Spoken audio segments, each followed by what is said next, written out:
Landmark development yesterday in the social media debate. Let's throw this up there on the screen. Facebook has announced that they will ban Trump from posting for the remainder of his term in office, both on Facebook and on the Instagram platform. So Mark Zuckerberg, the CEO of Facebook, put out a statement there. The shocking events of the last 24 hours. They say he intends to use his remaining time in office to undermine the peaceful and lawful transition of power to Joe Biden. Now, the justification, Krystal, that Mark is using is saying, well, because Congress certified the results, I am now justified in taking, Trump off of Facebook for the remainder of the 2 weeks. Now, of course, Trump is still allowed to tweet.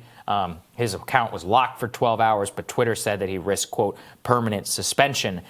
And the other one, I don't know if we have an element for this, but which is that Shopify handles all of the merchandising for the Trump store, actually took Trump off the platform. And we had Glenn Greenwald on yesterday making a lot, I think, of very good points about how this is a Rubicon crossing moment and about how, allowing these people to have the power in order to unilaterally decide this, you can agree. And I think the most important point that Glenn makes is you may agree. And it's most dangerous when you do agree. And when you're like, yeah, take him down. Or like, yeah, when you emotively, that is the time actually to check yourself most and to try to think about precedent. And I do think it's scary. I mean, he is the lawfully elected president of the United States for the next 2 weeks. As you were talking about, he still has access to the nuclear codes. He still has all that. Also, it's not like locking him out of Facebook will prevent him from tweeting or going on television or promoting, You're not going to deplatform the president. There is impossible to he's the president.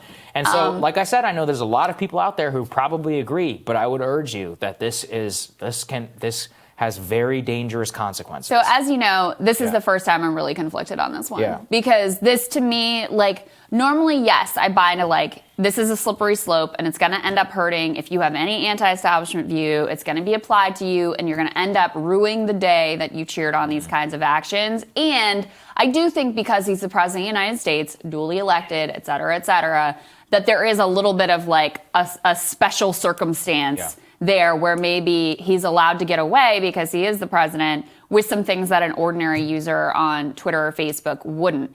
This was the first time where I looked at his tweets and I was like, we could probably draw a line there where it's directly fomenting an actively violent situation and you are just exacerbating that. If that's the precedent, I feel comfortable setting that precedent. But I will say, this is one where I can't just come out and say, I feel 100% this way or 100% that way, because I do feel conflicted about that. I think the other practical consideration is, you're probably actually doing him a lot of favors. Oh, 100%. Because, politically, this is the best thing that ever happened. Obviously, you're not going to be able to deplatform the president. Yes. If he wants to get out, whatever he wants to get out, he has a million ways still to do that. But we do know that his go-to, in the moment, without thinking, not going through the brain, just typing it in, is Twitter. And so the fact that you've taken that away from him made it a little bit more difficult, where he has to have a little bit more premeditation, maybe go through an aide, go through a staffer, and have some level of filter before it gets out there, is probably doing him and the Republican Party a great deal of favors right now in the waning days of the presidency. Otherwise, we would have had insane numbers of tweet storms and all of that would have been going on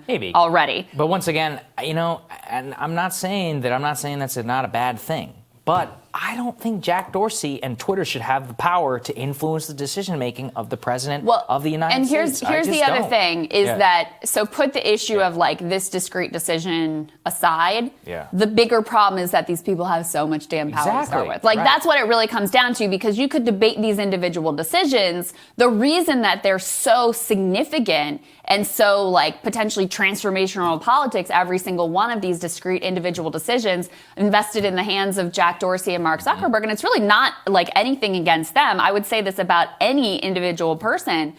You have way too much power. Yes. And that's really the core issue here. This. They're we don't want this power. Well, but they do, because they certainly don't want their businesses broken up. They certainly don't want to be treated like public utilities. So they want They want the market They want the money and the market. They don't want the responsibility. Yes, they want the market power and they don't want any of this. And the problem is that whenever you get into just only litigating the responsibility part, then it's all about just working the refs, right? The conservatives and the liberals being no, you should ban ban more people. Or the Republicans saying like, well, you should ban the liberals too. I'm like, no, guys, I'm pretty sure that this is the reason why principles have been invented and that we should look at it this way, but it's a multifaceted problem. And I always think, and it's Glenn's interview with us yesterday is going to stick with me, is when he said, he's like, it's when people are most silent that's probably when you need to speak up the most. Yeah. And I think that, and no matter how much, we can you feel. Can't threaten people though. Like, I mean, there are lines to even within free speech. There are lines. Now, his point, which I think is well taken, is political speech, there really aren't any boundaries to. And so if you classify all of the president's speech effectively as political speech, then I think you have a point. But to me, the core issue is just like no one individual or two individuals or three individuals should have this vast amount of power, Totally agree. Especially who are utterly unaccountable and unelected. That's right. Next week on Rising, friends of the show, Democratic strategist Colin O'Hara and host of the Bad Faith podcast, Brianna Joy Gray, are going to join us, as well as journalist and contributor to The Nation, Ross Barkan, is going to tell us why New York isn't vaccinating more people. Great question. Yeah. All right. Remember to hit the subscribe button so you don't miss any of our videos. Don't forget to like and share as well, and we'll see you all tomorrow. Hey, guys. Thank you so much for being with us this week. We really appreciate you. Please stay well. Thanks, guys.